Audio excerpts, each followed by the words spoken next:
Welcome to another episode of the program Mother of God, dear people. In this program, we are looking at the life of Mother Mary. And we've traveled quite far. We are right now in the Gospel of Luke. We're looking at how she struggled. She went through a very difficult situation to give birth to our Lord Jesus. And then we have the angels. We have so many people glorifying this little baby Jesus, Son of God who's been born. And this is what we're going to look at in our episode today. And as always, we have with us our Bible scholar, Father Michael Karimattam, who has very beautifully explained so far all those little nitty-gritties in the Bible. Welcome again to the program, Father. Praise the Lord indeed that we have you with us. So we are going to look at the angels, the choruses that were sung for him. Maybe difficult to look at the angels because they are invisible creatures. Okay. At least we can look at what they have written said. here. Yes. Please read Luke chapter 2, verses 8 to 20. In that region there were shepherds living in the fields, keeping watch over their flock by night. Then an angel of the Lord stood before them, and the glory of the Lord shone around them, and they were terrified.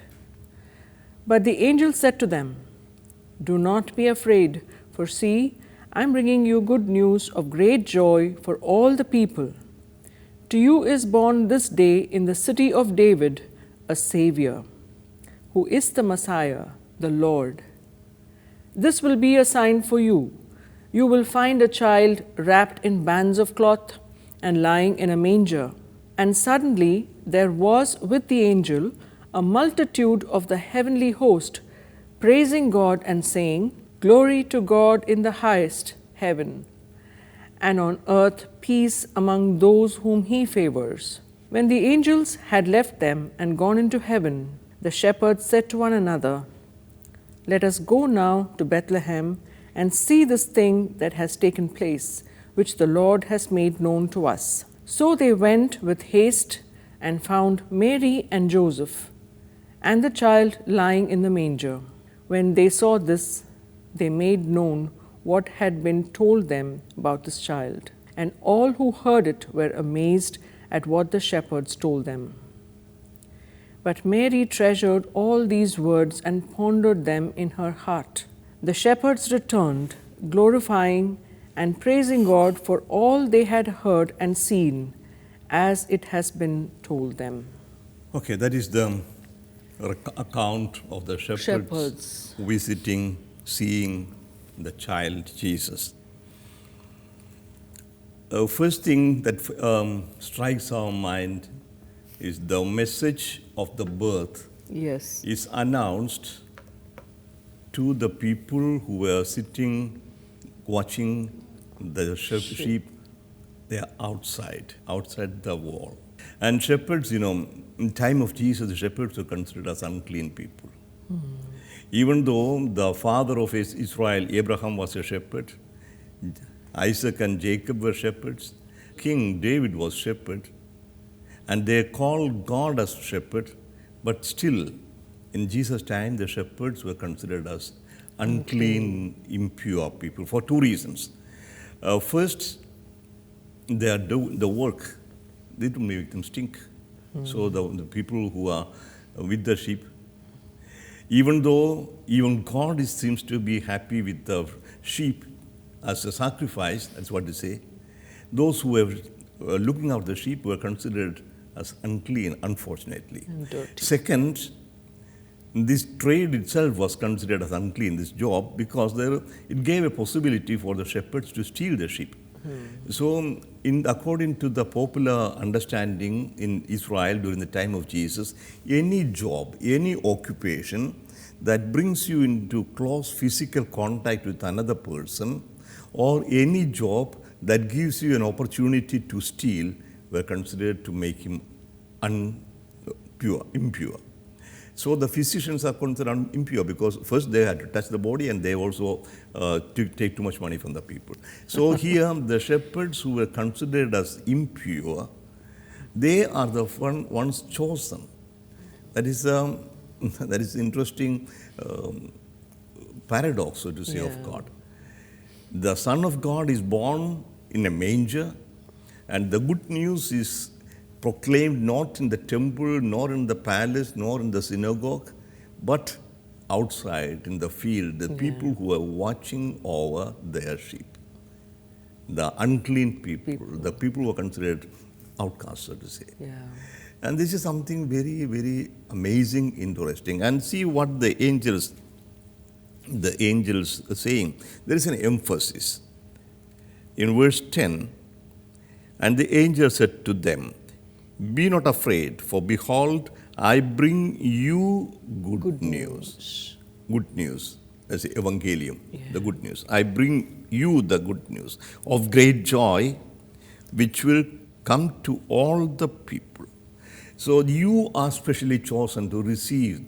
You are the first ones to whom this good news is preached. And you are going to be those who communicate this good news. So the emphasis on you. Yeah. You are chosen. You are. And no, not only that. Because continue, for you is born this day in the city of David a Savior, who is Christ the Lord. He is born for you. Yeah. People, the leaders, the pure people have considered, cast you out of society, you are marginalized, you are impure, but God has chosen you. Yeah. And the Savior is born for you.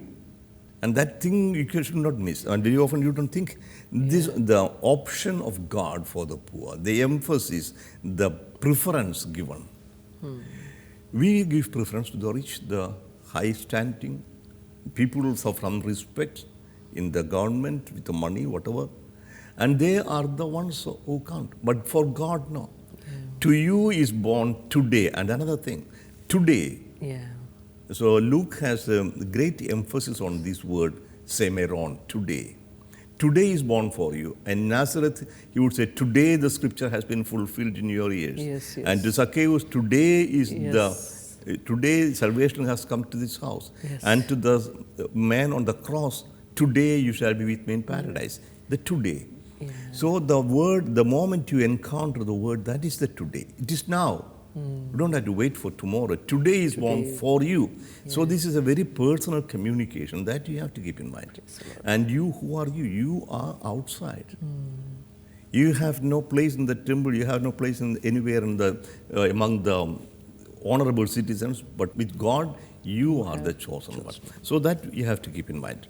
To you is given, and to you is born. And what is the sign? The sign will be this. You will find a babe wrapped in swaddling clothes, or the baby clothes, lying in a manger. That's another sign. Only the shepherds can recognize this. The kings cannot recognize a child born in a manger as the king. So it's so difficult to understand God's action. And we never understand really what God means. The sign given, you go to the manger, there you will see a child. And that is going to be your Savior. That needs faith.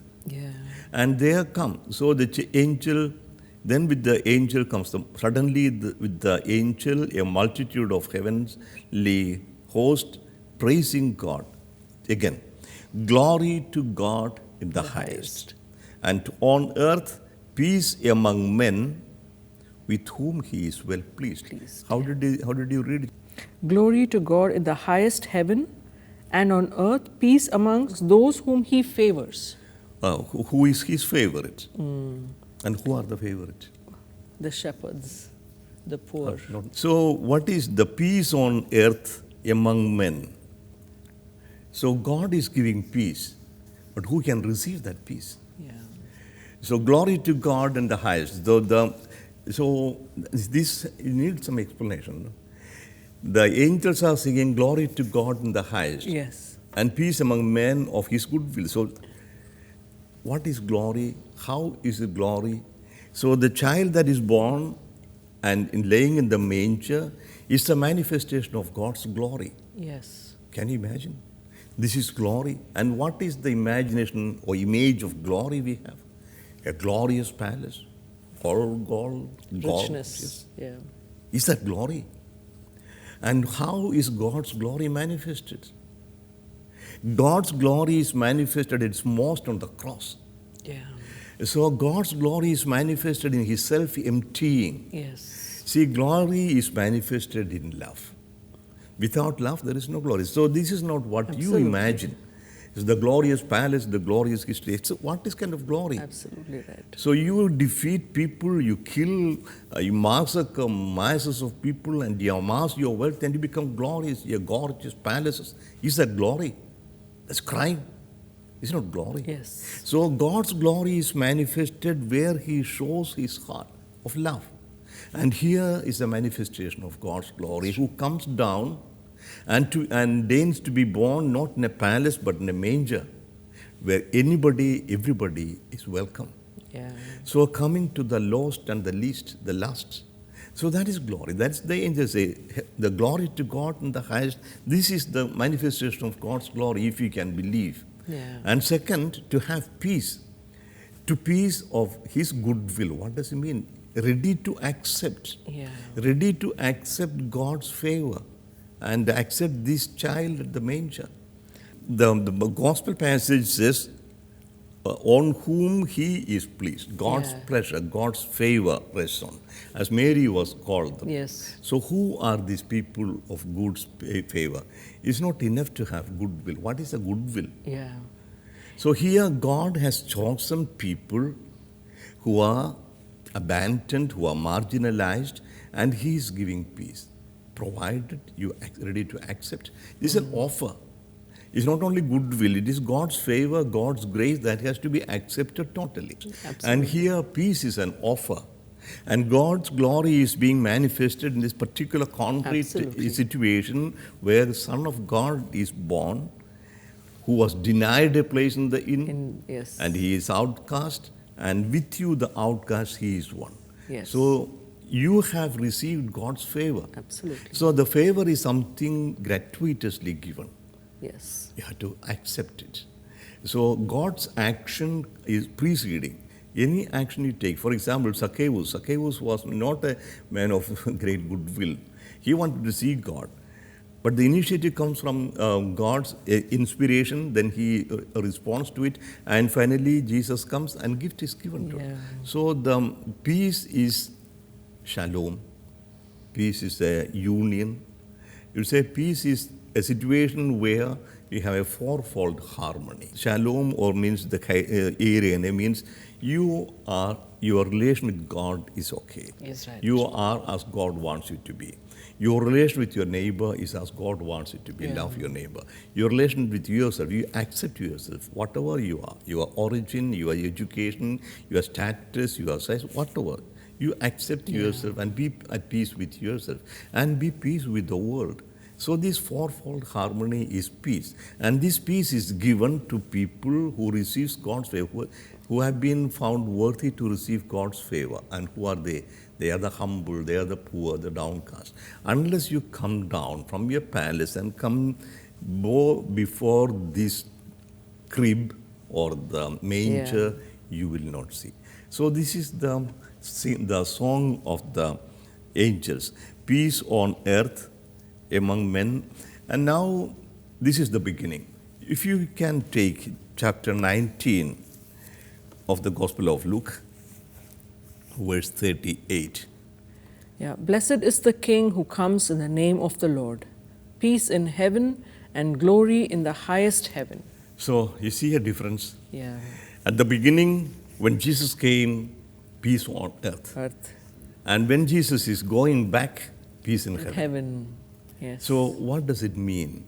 It means that Jesus is the offer of peace. Yeah. Jesus is the one who brings peace. Yeah. But unfortunately, the people were not ready. And the following verse for chapter 19, verse 41.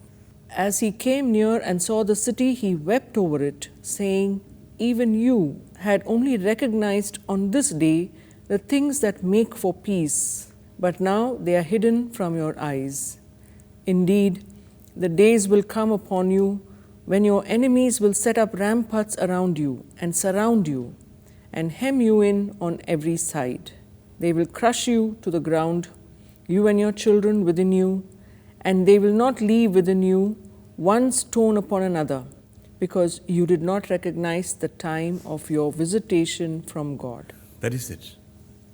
You did not recognize Nice, the time of your visitation. from God. So now the peace was offered. Yeah. The whole life of Jesus on the earth is an offer of peace. Yeah. So this is peace on earth.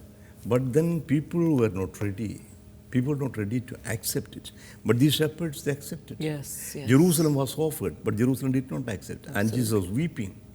You did not recognize the time of your Yeah. visitation. So from the manger, you go to Jerusalem and the entire life, the arching from the birth of Jesus to the death. This was the time offering of peace. Yes. And unless you are ready to accept it, and to accept means change your way of thinking, change your vision of the world of your Yeah. life, change your attitude, change your life. Otherwise, you don't have. And so the people are not ready and they could not. But the shepherds are different. So then, when the angels went away from them into heaven, the shepherds said to one another, "Let us go over to Bethlehem and see the things that has happened, which the Lord has made known to us." Yeah. So that is the response, obey. It's a response. There was a call, there was an offer, Yeah. and they are ready to go. They are ready to go, and they went with a haste, as Mary went with a haste. Yeah. Because there is a good news, we have to go. And It the was sense of midnight. obedience. So we have been chosen, the people who are outcasts, people who are waiting, Yeah. watching over the sheep. Now they go in haste, and what did they find? And they went with haste and found Mary and Joseph and the babe lying in a manger. Manger. Again comes Mary. As the wise men comes from east, they see Jesus with Mary. Mary. And here also, Mary is there. So they see Mary as the recipient of this word of God, as a channel of presenting Jesus. And then when they saw it, they made known the saying which had been told them concerning the child. And all who heard it wondered at what the shepherds had told them. Then comes, but Mary kept all these things, and pondering them in her heart. Yeah. That is Mary. Mary doesn't understand everything. There are a lot of mysteries. She couldn't understand why this. Yeah. Is God the father of the child? She has no reason to doubt, but why? Why is this the Almighty God, the creator of the world, does not provide at least a decent room for the child to be born? Nothing. She doesn't get an answer. And now the people who come, they recognize Jesus. So now Mary is keeping. Yeah. And this is something, I think Mary becomes a model, a lesson for us. You don't understand many things in the life. What happens to you, what happens to the world, many things we don't. But then how do you respond to it? Keep pondering over. Absolutely. That is the word of God. You receive the word, you ponder over it, and gradually a light will shine. The light of the Spirit. And Mary is just meditating, pondering, and she will have much more to ponder on as things go. So the very beginning of the Annunciation, the second episode of the birth, all looks like a tragedy from outside. And we have seen what happened after this. In the Gospel of Matthew, the flight to Egypt, etc. Luke doesn't speak about it. But this is where we see the ideal mother of God. She doesn't understand. She's an ordinary human being. She's not God. She has been chosen to be the mother of God. Yes. But she needs enlightenment. She needs understanding. And she kept pondering over. And this is how it is to be. Every verse, every sentence in the Bible, in the Word, as you keep reading them, has got so much meaning, isn't it, Father? It's true. What about the children who are reading it? I mean, would they understand? They have to understand it, and it comes only with reading it over and over again. And the more you delve deeper into this word, inspiration will come. So only keep in mind that your interpretation, your inspiration should not go against the authentic teaching Absolutely. of the church. But the inspiration, this is a word of God that can inspire. Yeah. It will go. And anytime you read, you will be having a different inspiration. But at the same time, this is what you have to do. I don't understand. Okay, you ponder over it. Yeah. How can you understand God becoming man? Whoever can imagine the Almighty God become a child, Absolutely. impossible to understand, impossible to even to imagine. And that is what he has to ponder. And that was a difficulty for the contemporaries of Jesus. And that's a difficulty for many believers today. Yeah. How can a God be born like this? If at all, it should be as a warrior, as a mighty king. Yeah. And this is totally different. This is what you need, the inspiration, the enlightenment of the Spirit. So God's glory, that's every religion, everybody has a tendency to look up as a great magnificent. Yes. You see the beautiful temples are built with mosques and churches, say the house of God. You look up at heaven, the heaven is so beautiful. But look into the manger where Yes. God manifests himself. So what happens with Jesus right from the beginning to the end on the cross is a dilemma, so to say. It's a paradox. And then we have to change. That is what you call the conversion, Yeah. metanoia. So you have to have a new mind, Transformation. new set of mind, new expectation. Yeah. So God comes in a totally unexpected way, and we don't recognize. Unfortunately, that's what Jesus said at the end. Did you see me when I stood before you stretching out my hand for a piece of bread? Yeah. You did not. You can go. So that's what Jesus is. God is like revealing himself in the ordinary way, a totally unexpected manner. And then this pondering, this meditation is needed. And that Mary was doing, and she has to learn a lot. From the moment of the Annunciation to the moment of the crucifixion, she had to gain a lot, grow a lot. And very interesting, again, Father, the way you have explained. These are such important aspects that we can actually lose out on when we are reading through the gospel stories and the mysteries that are involved in there. And as always, you have lifted up this important point about pondering and trying to understand and trying to digest the gospel that is there. Thank you again for being with us, Father. Thank you. Dear people, as we've just heard from Father Michael has explained so beautifully the shepherds were chosen, and so are each and every one of us. Each of us who are called to be in the presence of God should be able to recognize Him. We hope that this episode will keep you pondering, will keep you wanting to learn more, because we are going to discuss many more points in the episodes ahead. Do stay with us. We look forward to seeing you in our next episode. Thank you, and God bless you.